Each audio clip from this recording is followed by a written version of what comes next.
My daughter dumped her baby on my porch to party. I raised him on a pension. 24 years later, he's a tech tycoon.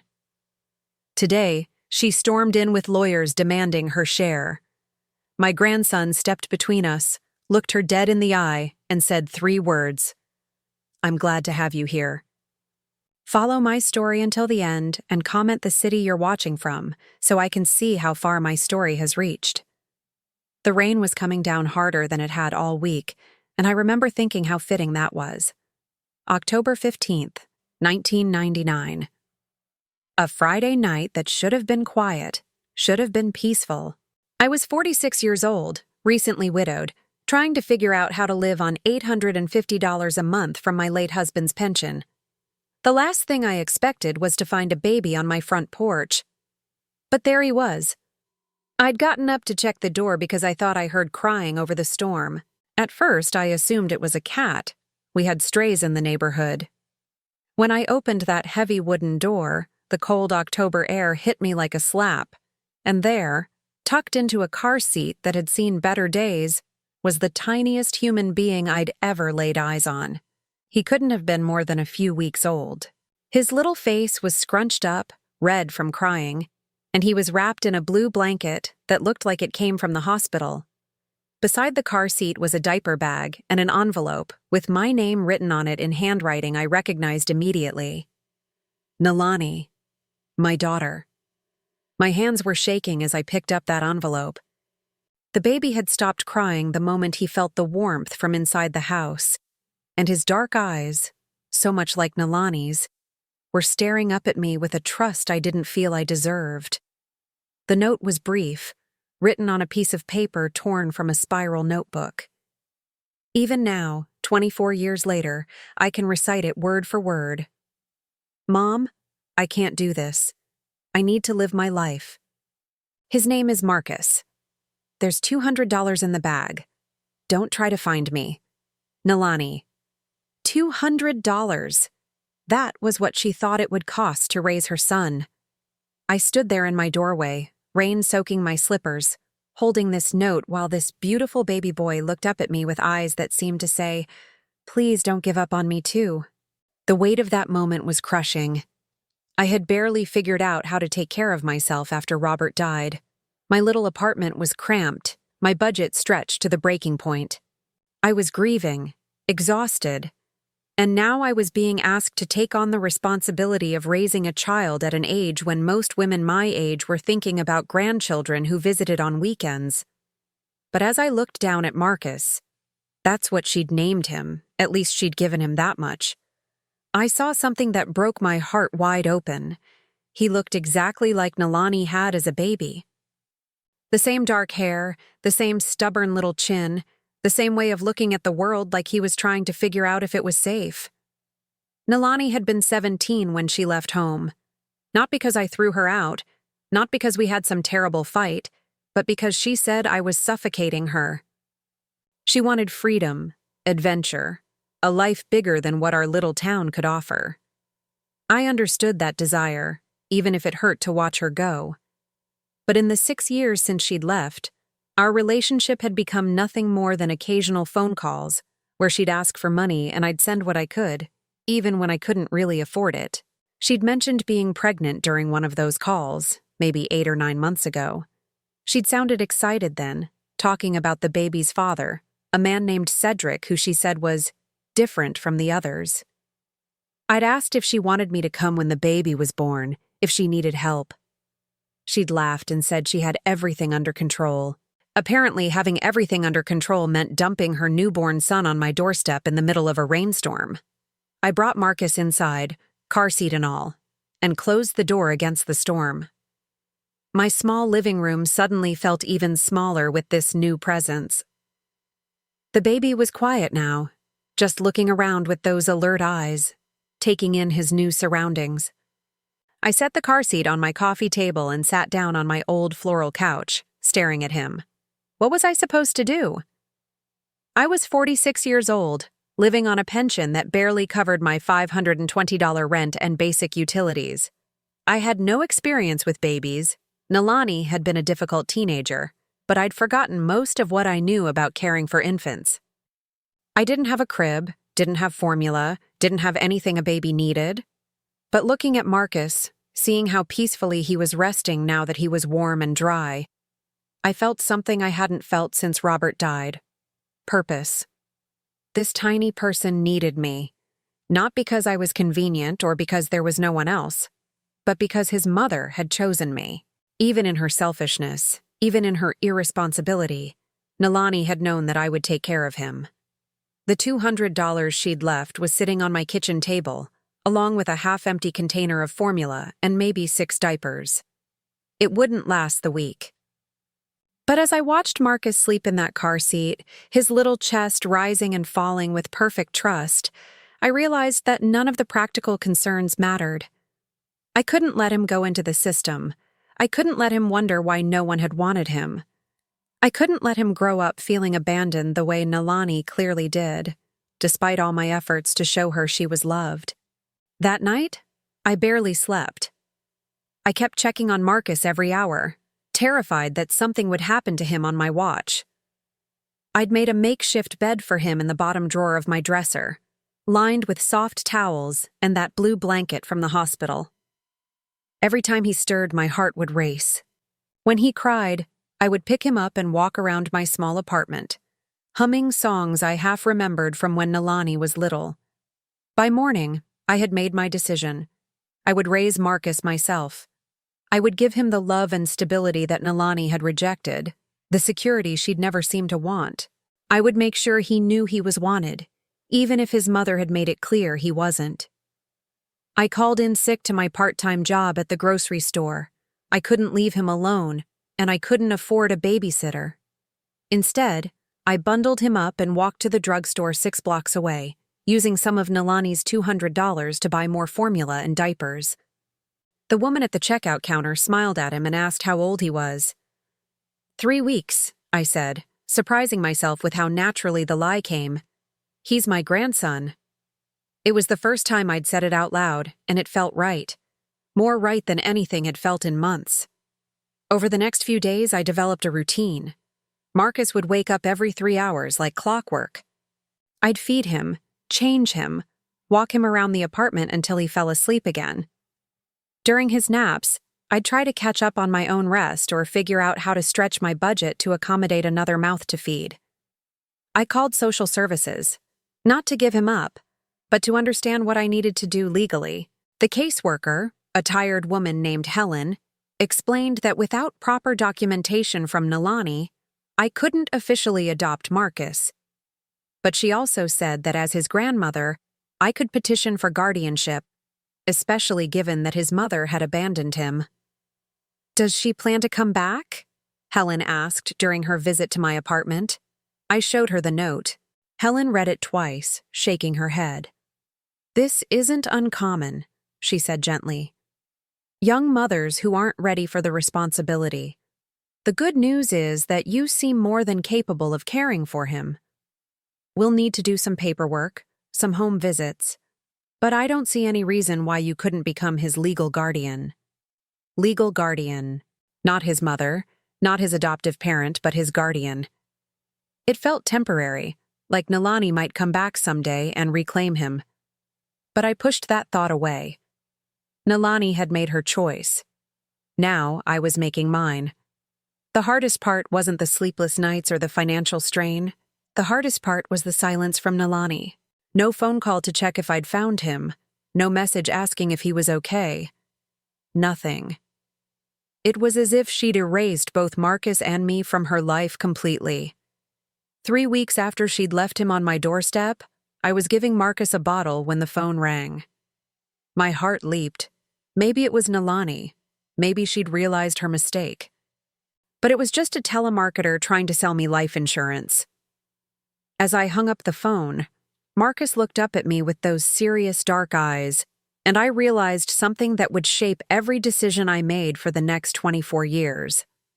This wasn't temporary. This wasn't some extended babysitting arrangement until Nalani got her life together. This was permanent. Marcus was mine now, as surely as if I'd given birth to him myself.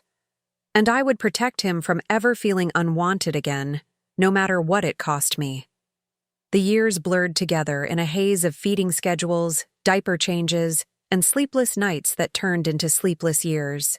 By the time Marcus was walking, 13 months old, earlier than most babies, I had gotten used to living on 3 hours of sleep and surviving on instant coffee and determination. Money was always tight. My pension of $850 had to stretch to cover everything: rent, utilities, food for two, diapers, formula, and eventually clothes as Marcus grew out of everything faster than I could buy replacements. I learned to shop at thrift stores, to clip coupons like my life depended on it, to make meals out of whatever was on sale at the grocery store where I still worked 20 hours a week. Marcus was an easy baby in many ways. He rarely cried without reason, slept through the night by 6 months, and had this way of looking at me that made every sacrifice worth it. But easy or not, raising a child alone in your late 40s while living on a fixed income was exhausting in ways I hadn't imagined. I remember the first time he got sick, a fever that spiked to 102 degrees when he was 8 months old. I didn't have a car, couldn't afford the taxi to the emergency room, so I wrapped him in blankets and walked 16 blocks to the hospital at 2 in the morning. He recovered fine, just a virus. But I'll never forget how helpless I felt carrying him through those empty streets, praying I was doing the right thing. By his 2nd birthday, I had converted my small living room into what looked more like a nursery than an adult space.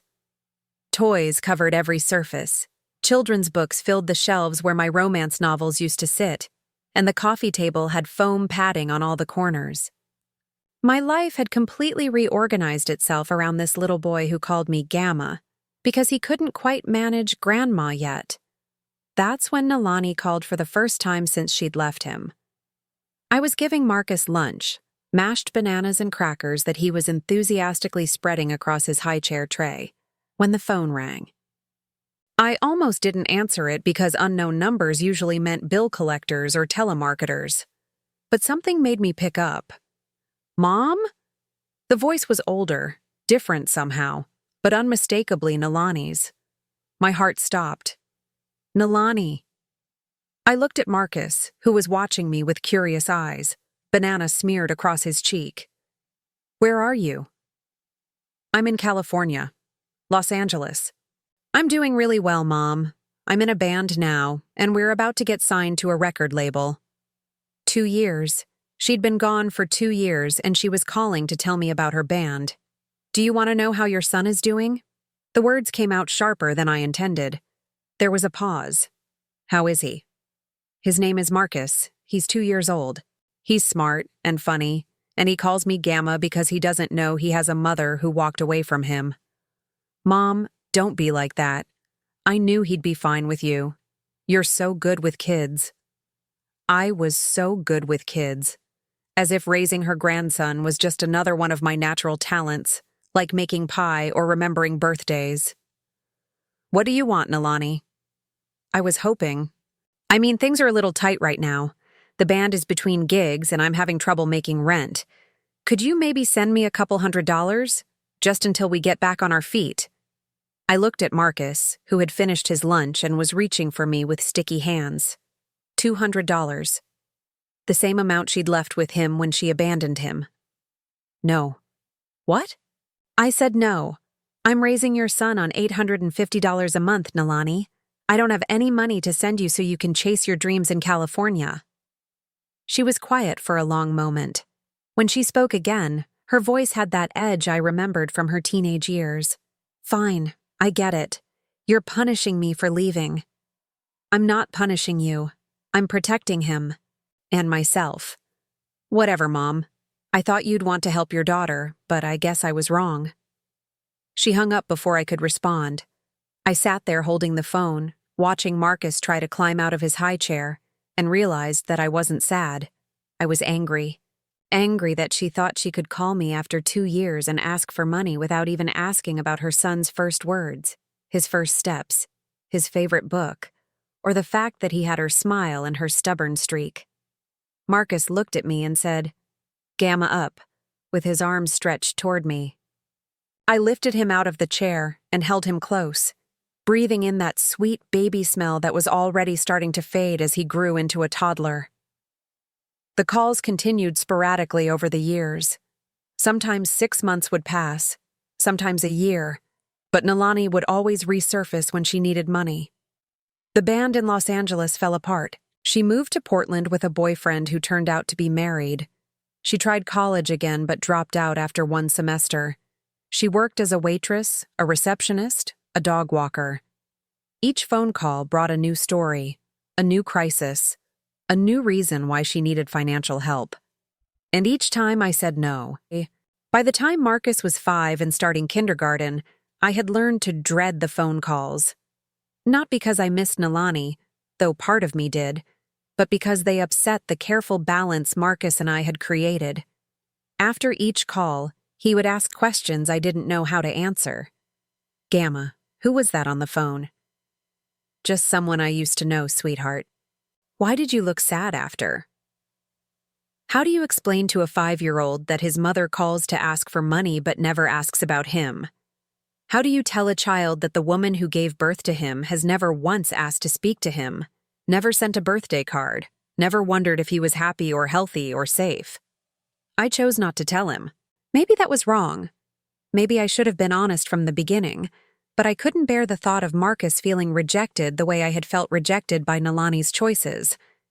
Instead, I told him that his mother had been very young when he was born and wasn't ready to be a parent, but that she loved him very much and wanted him to be happy. I told him that sometimes adults had to make difficult decisions, and that his mother had decided the best thing for him was to live with me.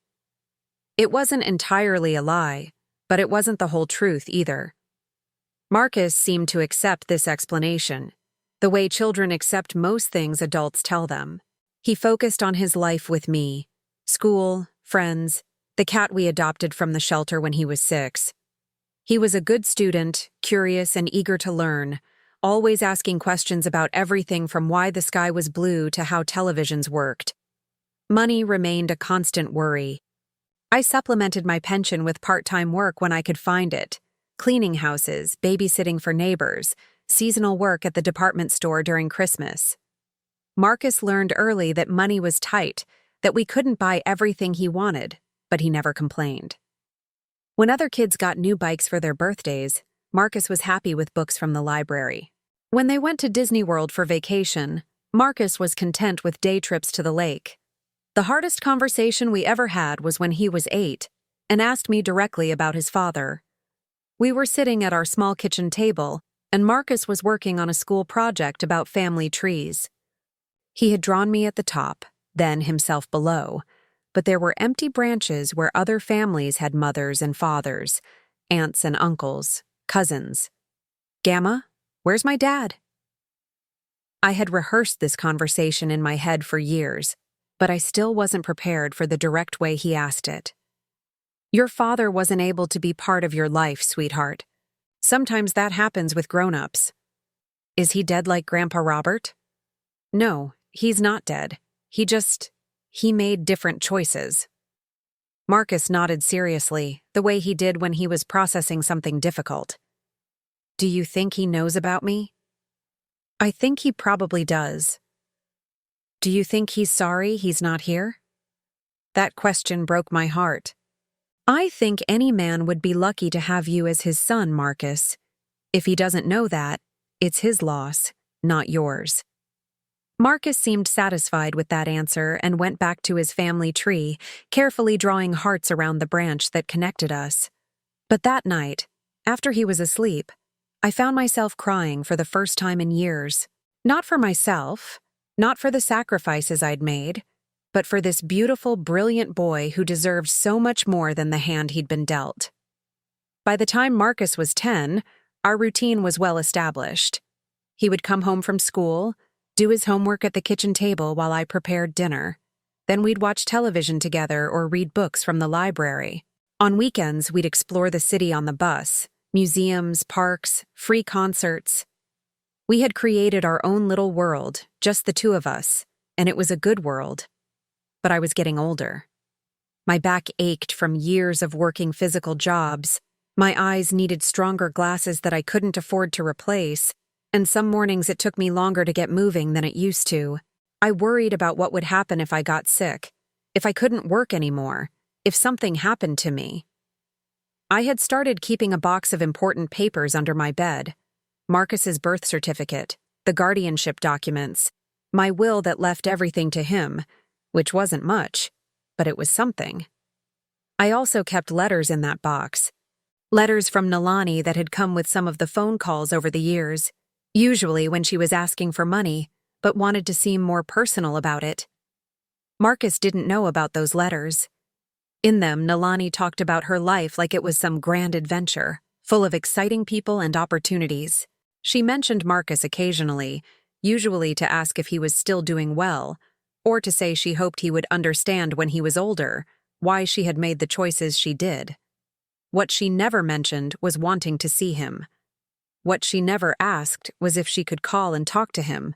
What she never said was that she missed him or regretted leaving him.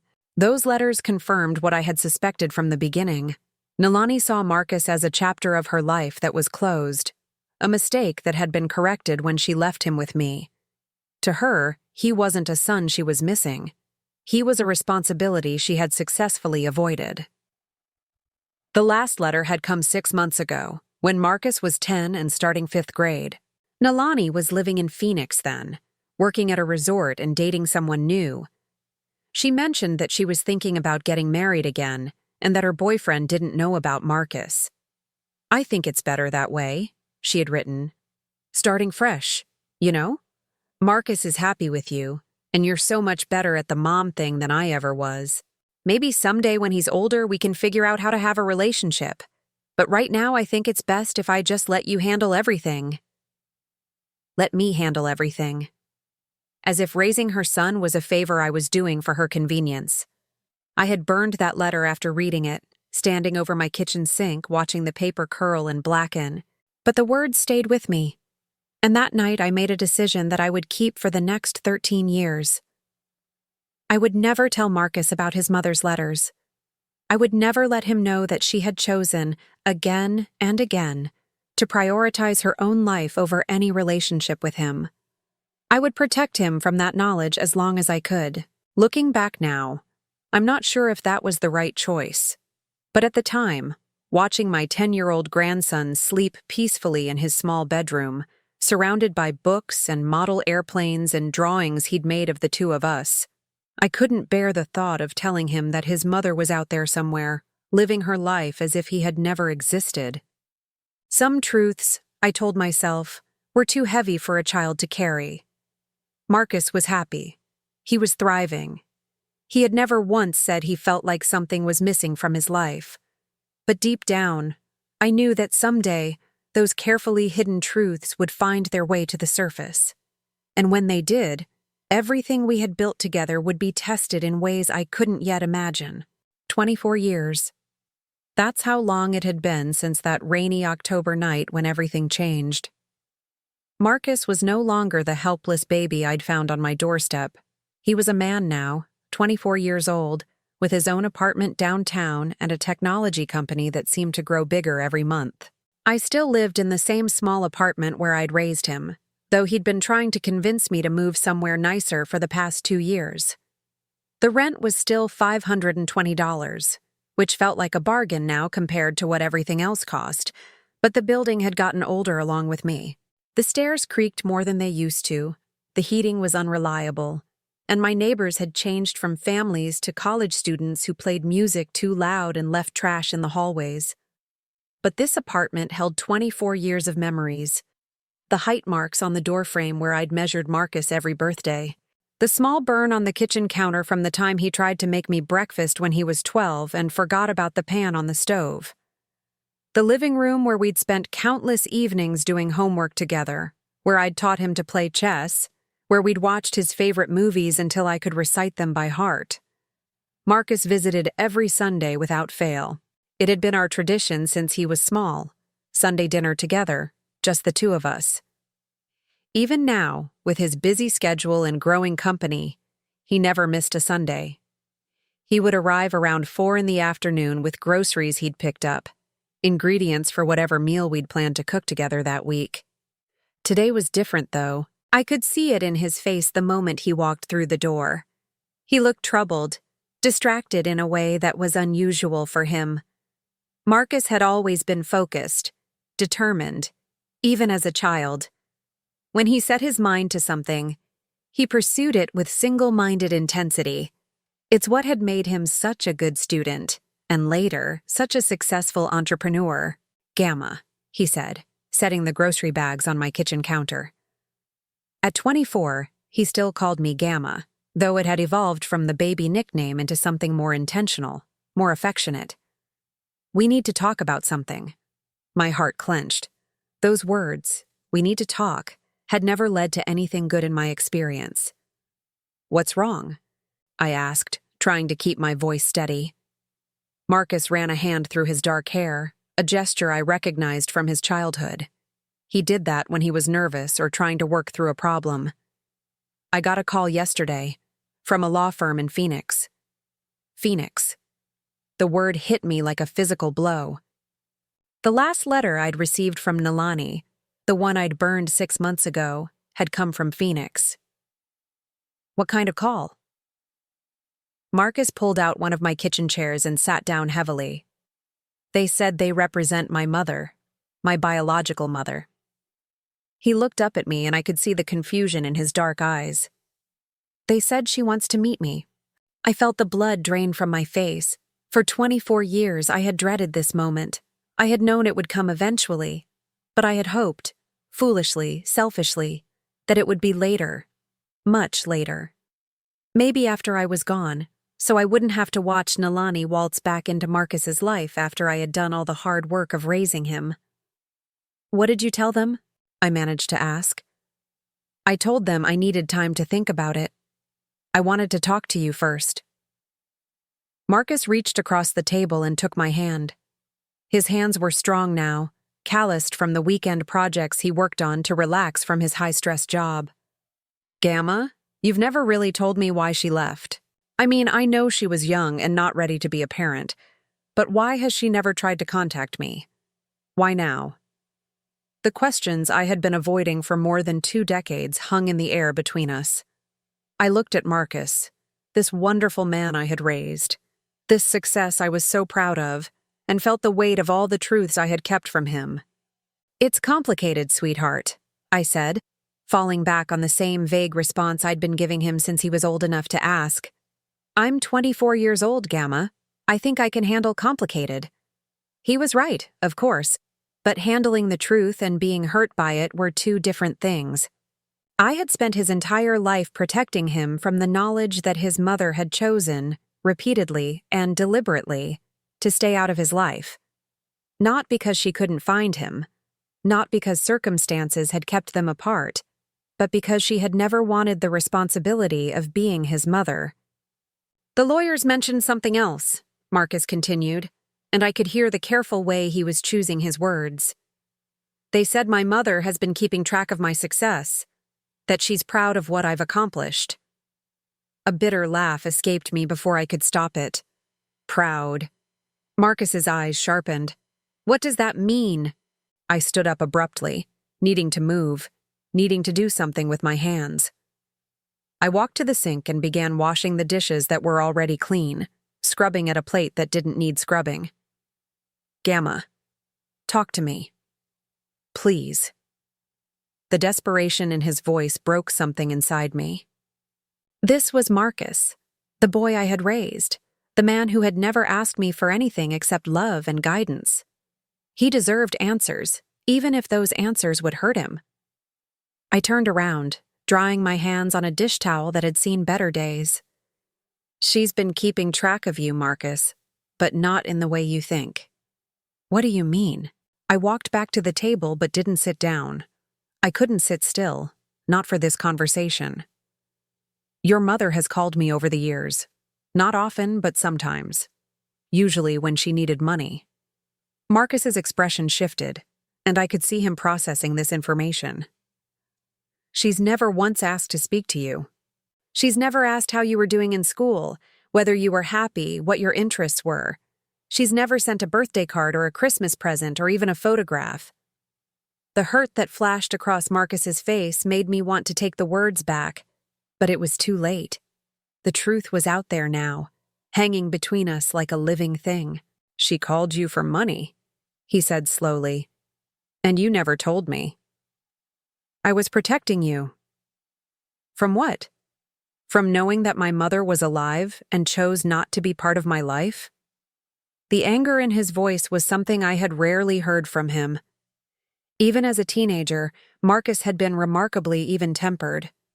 He got frustrated sometimes, disappointed when things didn't go according to plan, but I could count on one hand the number of times I had seen him truly angry. "From knowing that you weren't important enough to her to sacrifice anything for," I said quietly. "From knowing that while I was working 3 jobs to buy your school supplies, she was asking me to send her money so she could pursue her dreams.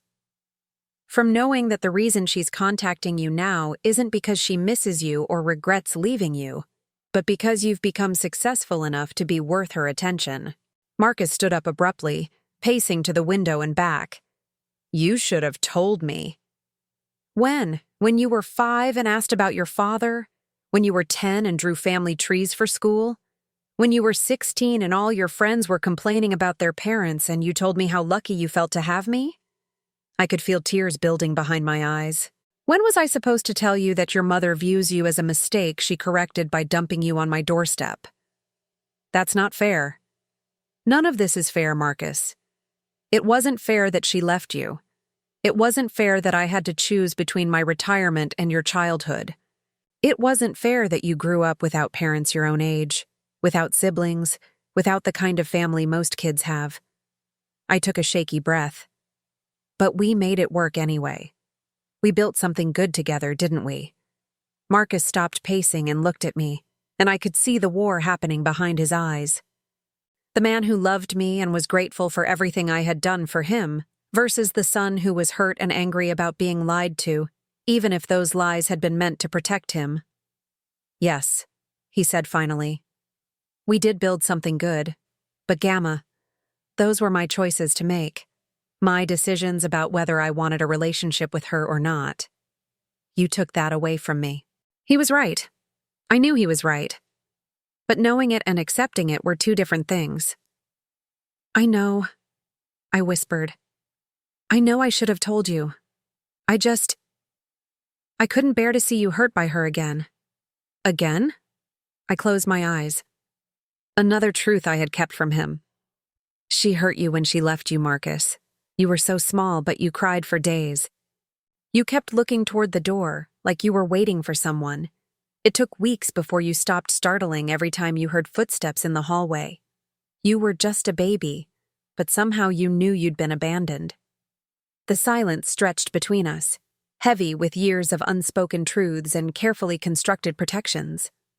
Finally, Marcus sat back down across from me. When he spoke, his voice was gentler but still strained. "The lawyers said she wants to arrange a meeting. They didn't say why exactly, just that she feels it's time we had a relationship." He looked directly at me. "They also mentioned that she knows about my company's value, about my financial situation." There it was. The piece of information that confirmed my worst suspicions about why Nalani had chosen this moment to resurface. "What are you going to do?" I asked. Marcus was quiet for a long time, staring down at his hands. When he looked up, his expression was resolute, but sad. "I'm going to meet with her.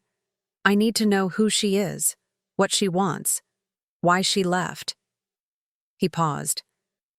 "I need to know for myself, not just what you've told me to protect me." I nodded, though my heart was breaking. "Okay. Will you be angry if I do?" The question surprised me. After everything, after the hurt and the accusations and the revelations, he was still worried about disappointing me. "Oh, sweetheart, no. I could never be angry at you for wanting to know your mother. I'm scared for you because I don't trust her motives, but I'm not angry." Marcus reached across the table and took my hand again. "Whatever happens, whatever she wants or doesn't want, you're still my Gamma. You're still the person who raised me, who believed in me, who sacrificed for me. That doesn't change. I squeezed his hand, trying to memorize the feeling of it. Because I had a terrible suspicion that everything was about to change, whether we wanted it to or not. When is the meeting? Next week. She's flying in from Phoenix. Phoenix. Of course she was coming here, to our territory, to the life we had built without her. She would walk into the world that Marcus and I had created together, and I had no idea what she would try to take from it. Marcus, I said carefully, there's something else you should know. Something about the legal situation. His expression grew wary. What do you mean? When she left you, I became your legal guardian, not your adoptive mother. That was all I could afford at the time, and it seemed like enough. I took a deep breath. But it means that technically, legally, she's still your mother. She still has certain rights. I watched the implications of this hit him. The color drained slightly from his face. What kind of rights? I don't know exactly. I've never looked into it because I never thought. I trailed off, then forced myself to continue. I never thought she'd come back. But Marcus, successful people sometimes become targets. If she's been following your career, if she knows about your company's value, you think she's coming back for money. I think your mother has never done anything in her life that wasn't ultimately about what benefited her. And right now, having a relationship with a successful son would benefit her considerably. Marcus stood up again, but this time his movement was slower, more thoughtful. I still need to meet with her, Gamma. I need to look her in the eye and hear what she has to say. I know you do, but I'll be careful. I'll keep in mind everything you've told me. As he gathered up the groceries we had never used for our Sunday dinner, I felt a chill settle over me that had nothing to do with the October weather.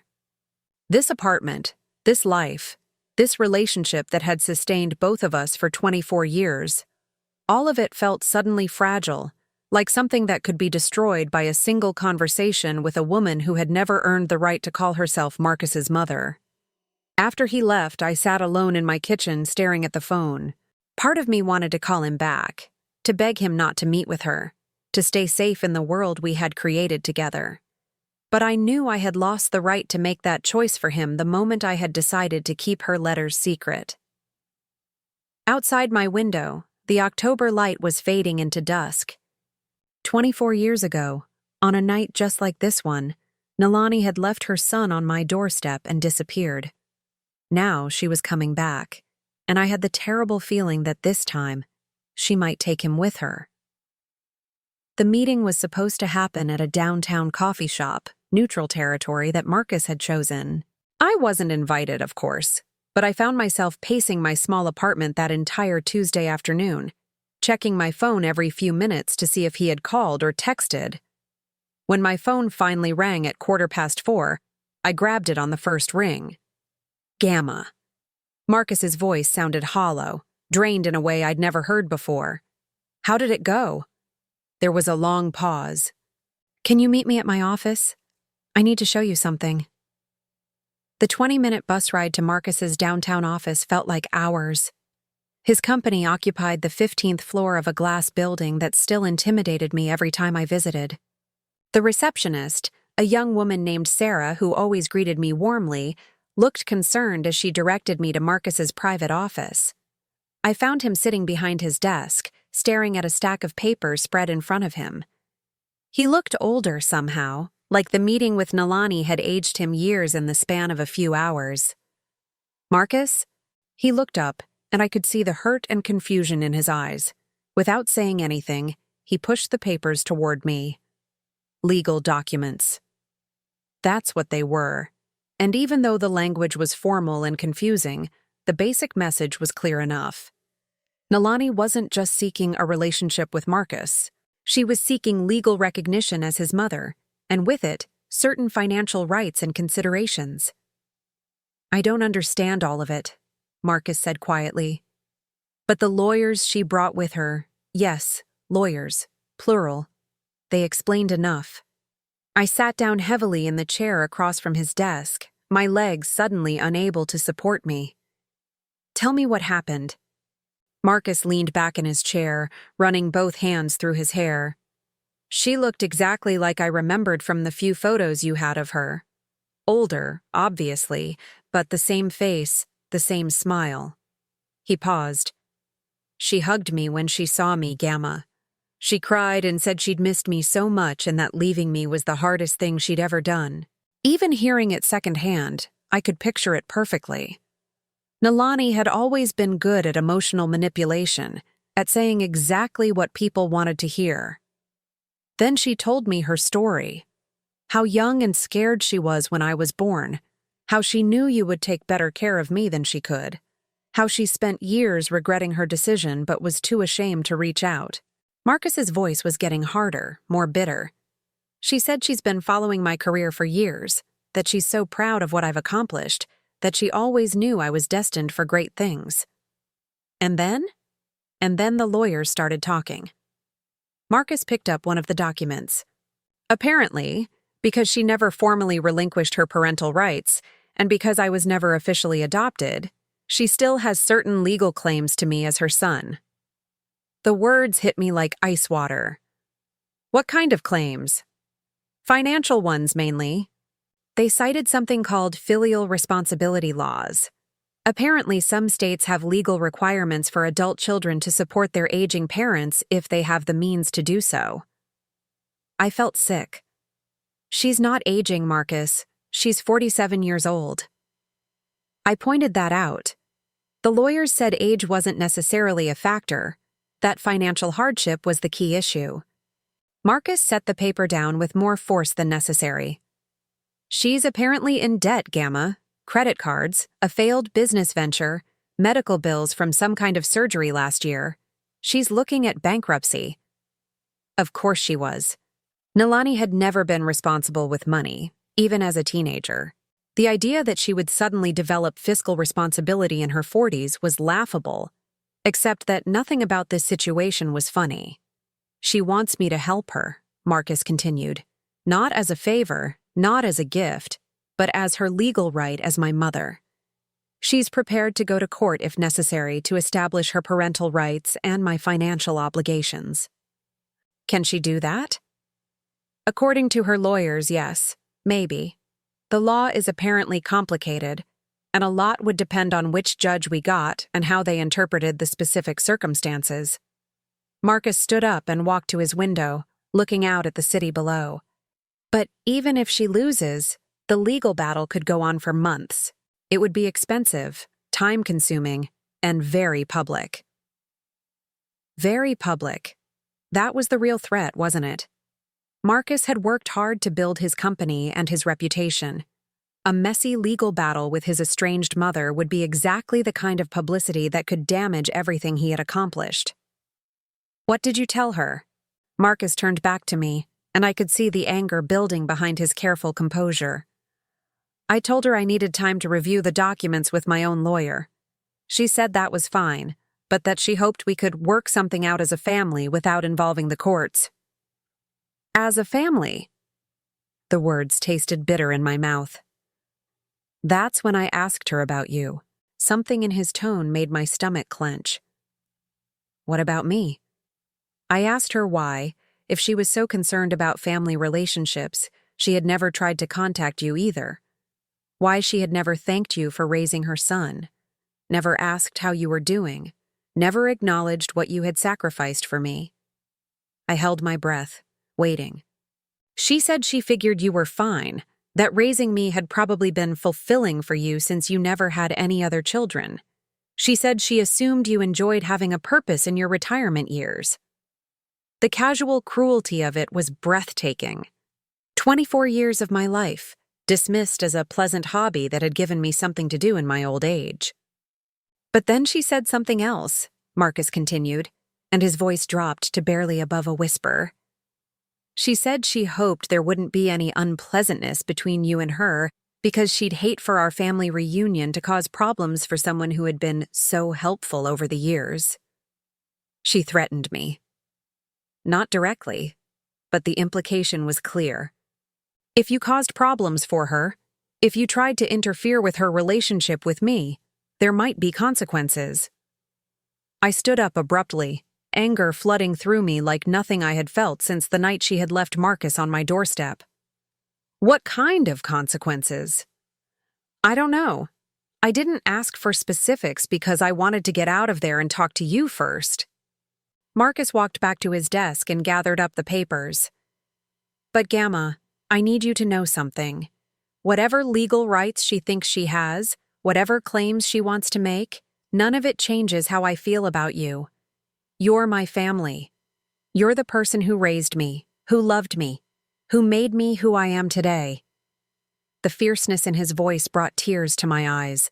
Thank you for saying that. It's not just something I'm saying. It's the truth. Marcus came around the desk and took my hands in his. But I also need you to know that I'm not going to let her manipulate me, and I'm not going to let her hurt you. Marcus, you don't understand what she's capable of. When she wants something, she doesn't stop. She'll use every emotional trick she knows, every legal loophole she can find. Then we'll fight her. The simple determination in his voice reminded me of the little boy who had once announced he was going to build a rocket ship to take us to the moon. When Marcus set his mind to something, he found a way to make it happen. It won't be easy, I warned him. And it won't be cheap. I can afford expensive lawyers, Gamma. That's one advantage of the success she's trying to exploit. Marcus squeezed my hands. What I can't afford is to let her destroy everything we've built together. Over the next few days, Marcus consulted with 2 different law firms that specialized in family law. The news wasn't good. Nalani's legal position was weaker than her lawyers had implied, but it wasn't non-existent. The fact that she had never formally relinquished her parental rights did give her certain standing, and the complexity of the laws around adult children's financial obligations to their parents meant that even a losing battle could be long and expensive. The worst part, Marcus told me over dinner at my apartment that Friday, is that she knows I'll probably settle rather than fight. A public court battle could hurt my company, and she's counting on that. How much does she want? Marcus set down his fork and looked at me across my small kitchen table. $200,000 as a starting point for what she calls retroactive child support.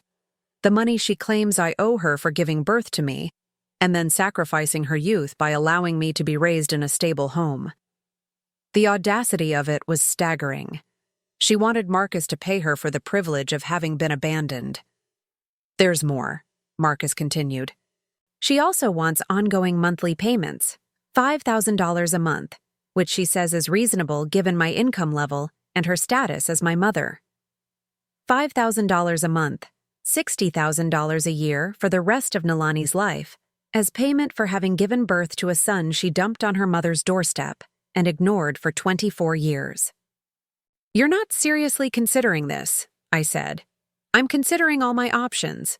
My lawyers say that even if we fight and win, the legal costs could easily reach $50,000 or more, and that's assuming she doesn't appeal, which she probably would. I could see the calculation happening in his mind, the cold business logic that had made him successful. Pay her what she wanted, or pay lawyers almost as much with no guarantee of victory and the added cost of public embarrassment. Marcus, if you give her money now, she'll never stop. There will always be another emergency, another expense, another reason why you owe her more. I know that, Gamma, but I also know that fighting her could cost me everything I've worked for. That's when I realized what I had to do. There's another option, I said quietly. Marcus looked at me with curiosity and concern. What do you mean? I stood up and walked to my bedroom, returning with the small metal box I kept under my bed. The box containing all the important papers from our life together, including the letters I had never shown him. I've been keeping something from you, I said, setting the box on the table between us. Something that might change everything. Marcus's expression grew wary. More secrets? Not secrets to protect you this time. Evidence to protect us both. I opened the box and pulled out a folder containing copies of every letter Nalani had sent me over the years, along with records I had kept of every phone call, every request for money, every casual dismissal of Marcus's existence. "She's been in contact with me regularly for 24 years, I said, handing him the folder. "And she's documented, in her own words, exactly what kind of mother she's been." Marcus opened the folder and began reading. I watched his expression change as he worked his way through years of Nalani's own correspondence. Letters where she talked about Marcus like he was a burden she had successfully offloaded. Phone call summaries where she asked for money, but never about her son's welfare. Documentation of a pattern of selfishness and irresponsibility that spanned more than 2 decades. "She wrote all this?" Marcus asked, his voice barely audible. "Every word. She never expected you to see these letters, so she had no reason to lie or pretend to be anything other than what she really is."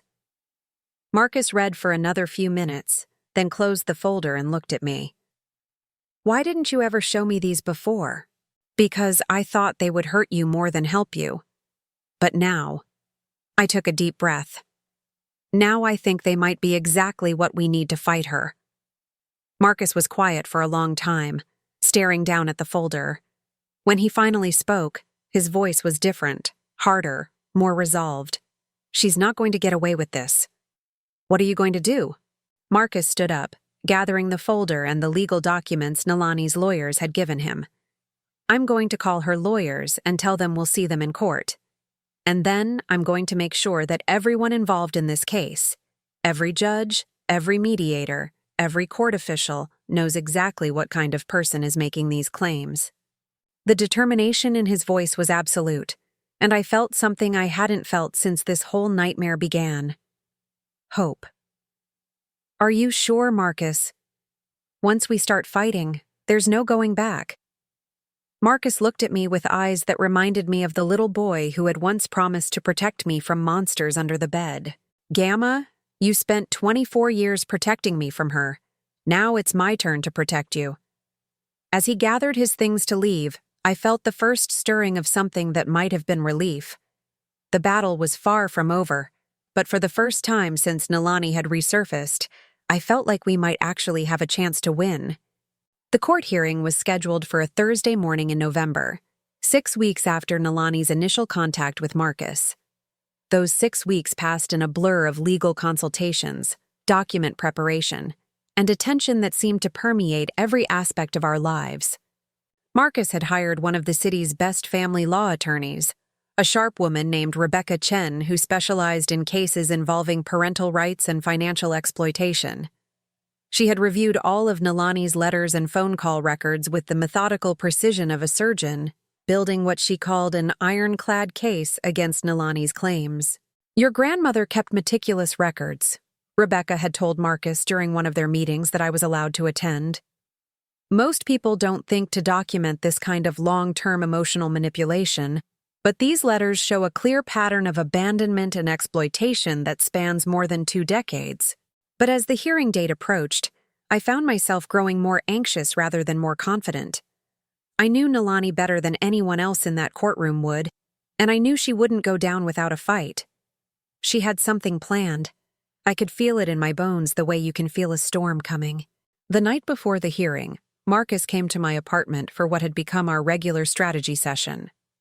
Rebecca had prepared him for the kinds of questions he might be asked, the arguments Nalani's lawyers were likely to make, and the evidence they would present to counter her claims. "Are you ready for this?" I asked him as we sat at my kitchen table with cups of coffee that had gone cold.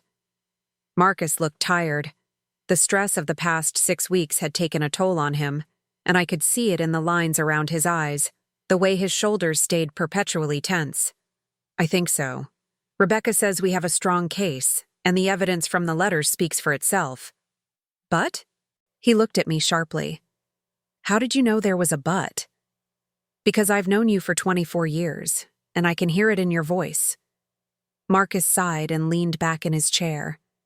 "I keep thinking about what she said that first day, about not wanting this to become unpleasant for you. I'm worried she has something planned, some way to turn this around and make you the bad guy." His concern for me, even in the middle of his own crisis, made my heart ache with love and pride. Marcus, whatever she says about me, whatever lies she tells, it doesn't matter. What matters is that the truth comes out. I know that. But I also know that you're 70 years old, and you shouldn't have to go through this kind of stress because of choices she made when she was 23. I reached across the table and took his hand, noting how much larger it was than mine now, how capable and strong it felt. Sweetheart, I went through 24 years of stress because of choices she made when she was 23. This is just the end of it, finally. The next morning, we arrived at the courthouse early. Rebecca had warned us that Nalani would likely try to create a spectacle, to present herself as a grieving mother who had been kept from her son by a possessive grandmother. She had coached both Marcus and me on how to respond to emotional manipulation, how to stick to the facts even when Nalani tried to make the proceedings about feelings rather than evidence. But nothing could have prepared me for seeing her again after all these years. She looked good. Better than good, actually. Her hair was professionally styled, her makeup expertly applied, and she was wearing a conservative blue dress that made her look like someone's respectable suburban mother. The only thing that hadn't changed was her eyes, which still held that calculating quality I remembered from her teenage years. She was surrounded by 3 lawyers, which seemed excessive for what should have been a straightforward hearing. But as Rebecca had warned us, Nalani's legal team was playing for much higher stakes than just financial support. They were trying to establish a precedent that could be used in other cases, and they had apparently invested significantly in making sure their case was as strong as possible. When Nalani saw Marcus, she began crying immediately. Not the quiet tears of genuine emotion, but the loud, dramatic sobbing of someone performing grief for an audience. She reached toward him as if she wanted to embrace him, calling out, "My son, my beautiful son," in a voice that carried across the entire courtroom. Marcus stepped back, his expression carefully neutral. "Hello, Nalani." The use of her first name rather than mother clearly stung, but she recovered quickly, turning to me with what might have looked like a warm smile if you didn't know her as well as I did. "Susan," she said, her voice dripping with false affection. "You look wonderful. Thank you so much for taking such good care of my son all these years." I didn't respond.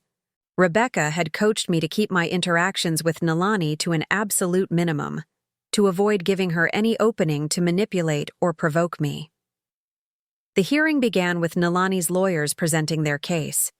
They painted a picture of a young woman who had made a difficult but loving decision to place her son with a capable relative while she got her life together.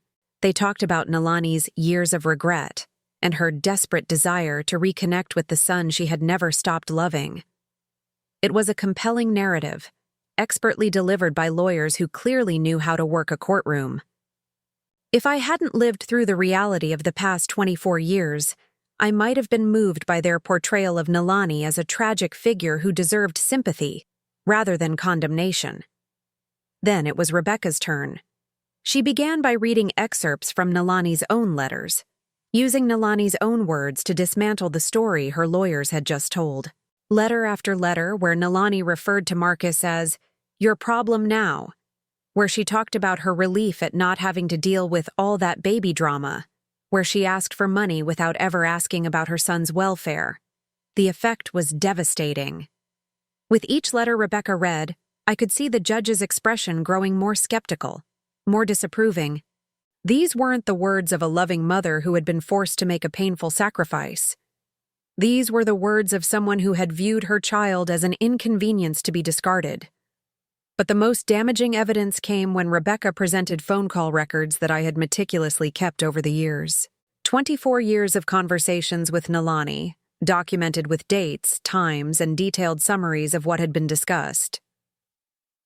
"Your Honor," Rebecca said, "in 24 years of contact with the grandmother who was raising her son, the plaintiff asked about Marcus's welfare exactly 0 times.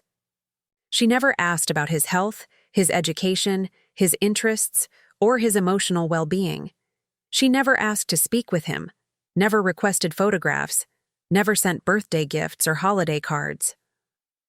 The silence in the courtroom was deafening. Even Nalani's lawyers looked uncomfortable as Rebecca continued. What she did ask for, repeatedly and consistently, was money.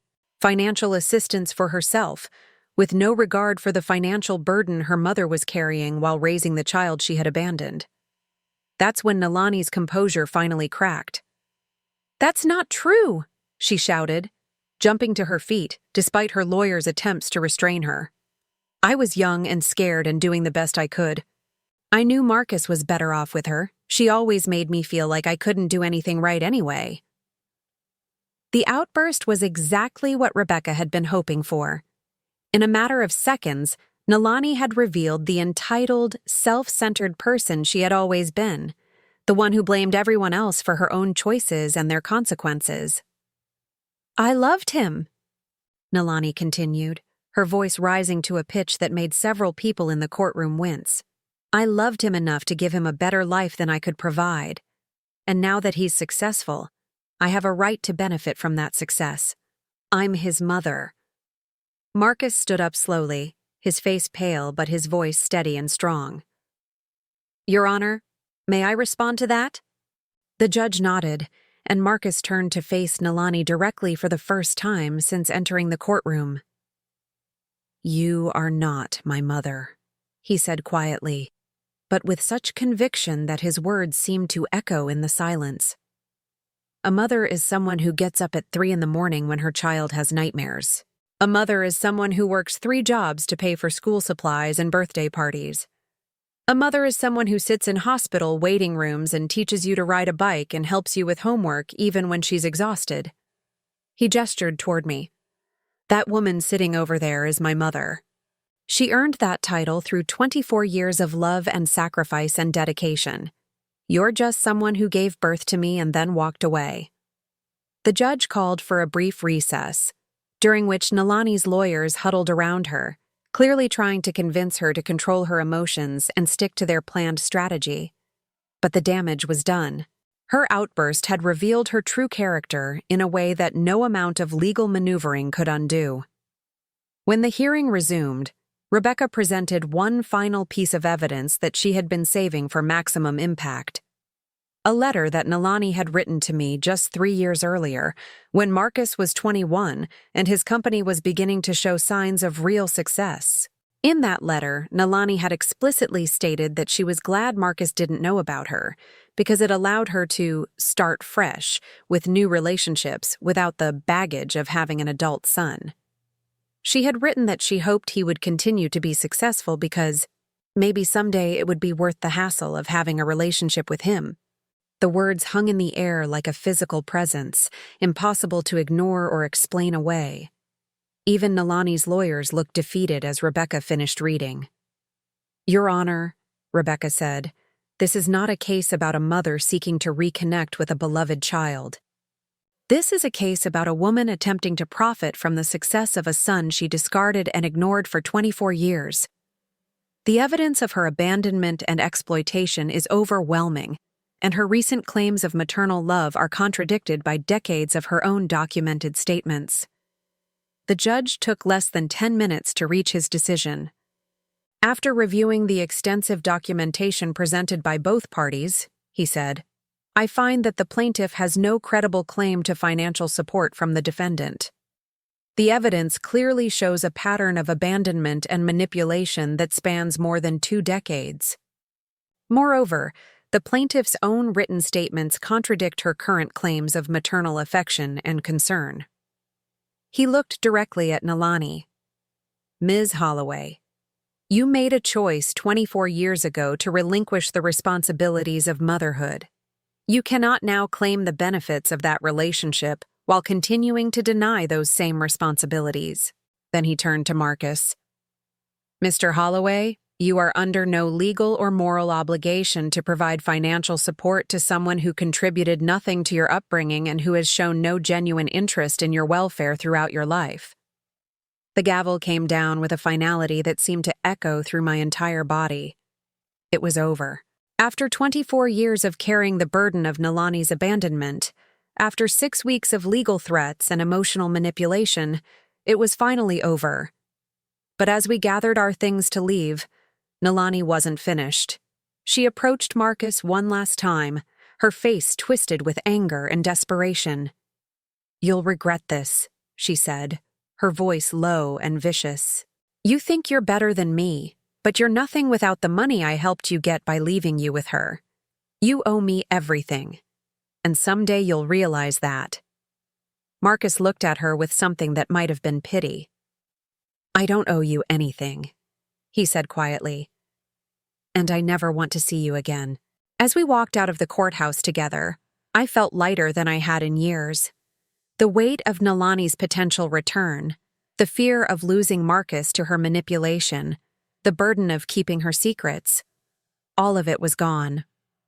But the real victory wasn't the judge's decision or the legal vindication. The real victory was watching Marcus walk away from his biological mother without a second glance, his arm linked with mine, choosing the family that had chosen him over the family that had abandoned him. We had won more than a court case. We had won our freedom. 5 months have passed since that November morning in the courthouse, and I'm sitting on the balcony of my new apartment, watching the sunset over the city skyline. The apartment is bigger than my old one, brighter, with a view that stretches for miles. Marcus insisted on moving me here after the court case was settled, saying he couldn't bear the thought of me spending another winter in that drafty old building where I'd raised him. I resisted at first.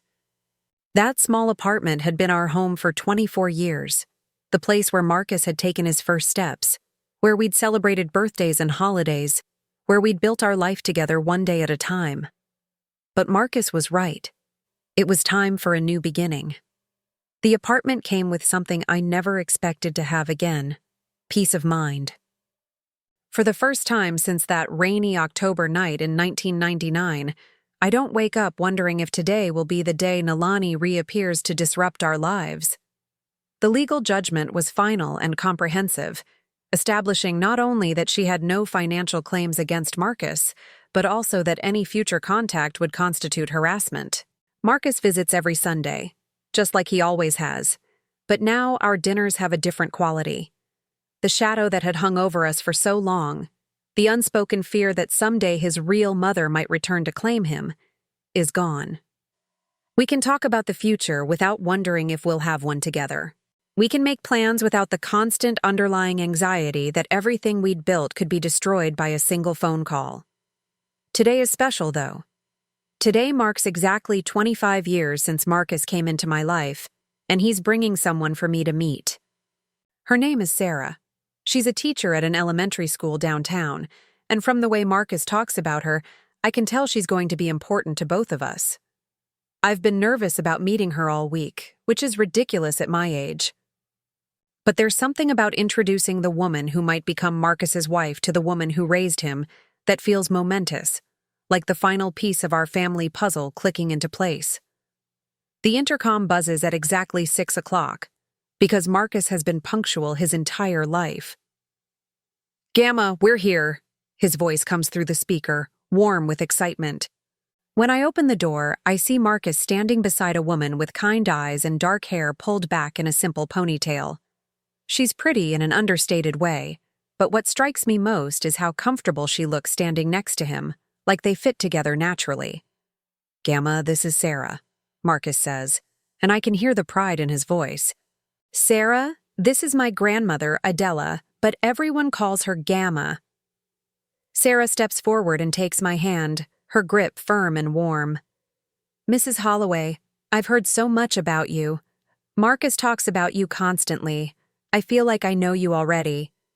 "Call me Gamma," I say automatically, because that's what I've been called for 25 years now, and it's who I am.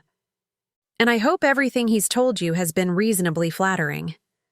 Sarah laughs, a genuine sound that makes me like her immediately. "Only the most wonderful things. He says you're the strongest woman he's ever known." As we settle into my living room, I find myself studying Sarah the way I imagine mothers have always studied their sons' girlfriends. She's attentive, but not obsequious, asking questions about my life and interests without making it feel like an interview. When Marcus tells a story about his childhood, she listens with genuine interest, laughing at the funny parts and looking properly impressed at his accomplishments. But what wins me over completely is the way she looks at him when he's not paying attention. There's love there, yes, but also respect and admiration and something deeper. The kind of caring that can sustain a relationship through difficulties and disappointments, and all the ordinary challenges of building a life together. Over dinner, Sarah tells me about her work at the school, about the challenges and rewards of teaching second grade. She talks about her students with the same kind of protective affection I recognize from my own feelings about Marcus, and I realize she understands what it means to care for children who aren't biologically your own. Marcus tells me you raised him from the time he was a baby, she says as we're finishing our meal. That must have been incredibly difficult, starting over with a child when you were already in your 40s. It was the best thing that ever happened to me, I say, and I mean it completely. I didn't know it at the time. I was terrified and overwhelmed and had no idea what I was doing. But Marcus gave my life purpose and meaning in a way I never expected. Sarah nods thoughtfully. I can see that. You can see how much you love each other just by watching you together. After dinner, Marcus helps me clear the table while Sarah admires the photos I have displayed throughout the apartment. Pictures of Marcus at every stage of his life, from that first professional photo I had taken when he was 6 months old to his college graduation to the newspaper article about his company's success. Gamma, Marcus says quietly as we're loading the dishwasher. What do you think of her? I look through the kitchen doorway at Sarah, who is examining a photo of Marcus's 8th birthday party with a gentle smile on her face. I think she's exactly what you need, I say. Someone who sees who you really are and loves you for it. Marcus's face lights up. I was hoping you'd say that, because... He reaches into his jacket pocket and pulls out a small velvet box. I'm going to ask her to marry me. The ring is beautiful, a simple solitaire that manages to be both elegant and unpretentious, exactly the kind of ring Sarah would choose for herself. But more than the ring, it's the look on Marcus's face that takes my breath away. Pure joy, uncomplicated by doubt or fear or any of the shadows that have followed us for so many years. When? I ask. Next week. I've planned a whole evening, dinner at the restaurant where we had our first date, then a walk through the park where we first said we loved each other. Marcus's eyes are bright with excitement and nervousness. I wanted to show you the ring first, though. I wanted your blessing. My blessing. As if I have any authority to grant or withhold approval for the choices he makes in his life. But I understand what he's really asking. He wants to know that I'm happy for him, that I support his choice, that I welcome Sarah into our small family. You have it, I say, reaching up to touch his cheek the way I used to when he was small. You have all my love and all my blessings, sweetheart. She's a lucky woman, and I think you're pretty lucky too. When we rejoin Sarah in the living room, she's looking at a photo from Marcus's high school graduation, one of my favorites, where he's wearing his cap and gown and grinning at the camera with the kind of pure happiness that only comes from achieving something you've worked hard for. He was valedictorian, I tell her proudly. I know, Sarah says. He's still the smartest person I've ever met, but more than that, he's the kindest. Do you know he volunteers at the Children's Hospital every month, reading to kids who are going through long-term treatment? I didn't know that, and the surprise must show on my face because Marcus looks embarrassed. It's nothing special, Gamma, just something I started doing a couple of years ago. But it is special, and it tells me something important about the man I raised. Despite everything he went through, the abandonment, the financial struggles, the uncertainty about his identity and worth, he grew up to be someone who gives back, who cares about children who are facing their own difficulties. As the evening winds down, Sarah helps me with the last of the cleaning up while Marcus steps onto the balcony to take a business call. It gives us a few minutes alone, and I find myself wanting to say something to her, though I'm not quite sure what. Sarah, I begin, then pause, trying to find the right words. Marcus hasn't had an easy life. His mother, well, she wasn't able to be the parent he needed. There are things about his childhood, his family situation, that were complicated and sometimes painful. Sarah nods seriously. He's told me about that, about how his mother left him with you when he was a baby, and how she tried to come back into his life recently for financial reasons. He told you about the court case? Everything, Sarah says. He doesn't keep secrets from me, and I appreciate that. I know you protected him from a lot of pain over the years, and I want you to know that I'll never let anyone hurt him if I can help it. The fierceness in her voice reminds me of myself 25 years ago, standing in my small apartment with a baby I was determined to protect from the world that had already failed him once. I'm glad, I say simply. He deserves someone who will fight for him. As they're getting ready to leave, Marcus gives me one of his bear hugs, the kind that still make me feel like the most important person in his world. Thank you, Gamma, he says quietly. For everything, for raising me, for protecting me, for loving me even when it was hard. I know I've never said it enough, but I wouldn't be who I am today without you. You don't need to thank me for loving you, I tell him. That was never a sacrifice. That was a privilege. After they leave, I sit on my balcony in the gathering darkness, thinking about how different my life is now from what I expected it would be at 70 years old.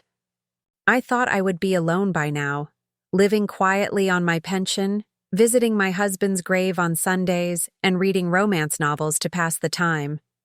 Instead, I have a grandson who calls me every day, who brings me into his business decisions, who values my opinion and seeks my advice. I have a future daughter-in-law who treats me with genuine affection and respect. I have the prospect of great-grandchildren someday, of birthday parties and holiday celebrations, and all the ongoing joy of watching a family grow and evolve. Most importantly, I have peace, the kind of deep, settled peace that comes from knowing that the battle is over and you've won. Not just the legal battle with Nalani, but the longer, more difficult battle to build something good and lasting and true from the wreckage of abandonment and betrayal. Tomorrow is Monday, and Marcus will call me in the morning like he does every day to check in, to tell me about his weekend, to make sure I'm feeling well and that I have everything I need. Sarah will probably be with him, and maybe she'll take the phone to say hello and ask about my plans for the week. Next Sunday, they'll come for dinner again, and maybe Marcus will have news about Sarah's answer to his proposal. I'm not worried about what she'll say. I saw the way she looked at him tonight, the way she lit up when he talked about their future together. In a few years, there might be a wedding to plan, grandchildren to spoil, a house in the suburbs where Sunday dinners happen around a bigger table with more voices and more laughter. But for now, it's enough to sit here in the quiet of my new apartment, surrounded by 25 years of photographs and memories, knowing that the family we built together, the one that chose love over blood, commitment over convenience, sacrifice over selfishness, is stronger than anything that tried to destroy it. The phone rings, interrupting my thoughts. For just a moment, old habits make my heart race, the way it used to when unexpected calls could mean crisis or loss or unwelcome surprises. But when I answer, it's Marcus's voice, warm and excited and happy. Gamma, I know we just left, but I had to call. Sarah said yes. We're engaged. Behind him, I can hear Sarah laughing, probably embarrassed by his enthusiasm, but charmed by it too. I'm so happy for you both, I say, and I mean it with every fiber of my being. When's the wedding? We're thinking next fall. Sarah wants to finish out the school year, and I want to make sure we plan something really special. Will you help us? Will I help them plan their wedding? Will I be part of this new chapter, this expansion of our small family into something bigger and richer and more complete? I would love to, I say, and as I hang up the phone, I realize that this is what happiness looks like. Not the dramatic, overwhelming joy of movies and romance novels, but the quiet, deep satisfaction of knowing that everyone you love is exactly where they belong. 25 years ago, a young woman left her baby on my doorstep and walked away. thinking she was dumping a burden she couldn't handle. What she actually gave me was the greatest gift of my life. The chance to love someone completely, to matter to someone absolutely, to build something lasting and beautiful and true. I kept my promise to that abandoned baby. I raised him with love and dedication and sacrifice, and I protected him from the knowledge of how easily he could have been thrown away. Now he's protecting me in return, making sure I'm comfortable and secure, including me in his plans for the future, treating me not like a burden from his past, but like the foundation of everything good in his life. Some stories end with revenge, others end with justice. But the best stories, the ones that matter most, end with love winning over abandonment, commitment triumphing over betrayal, and families that choose each other proving stronger than families that are simply born. This is our love story, Marcus's and mine, and it's far from over. Now I'm curious about you who listened to my story. What would you do if you were in my place? Have you ever been through something similar? Comment below, and meanwhile, I'm leaving on the final screen 2 other stories that are channel favorites, and they will definitely surprise you. Thank you for watching until here.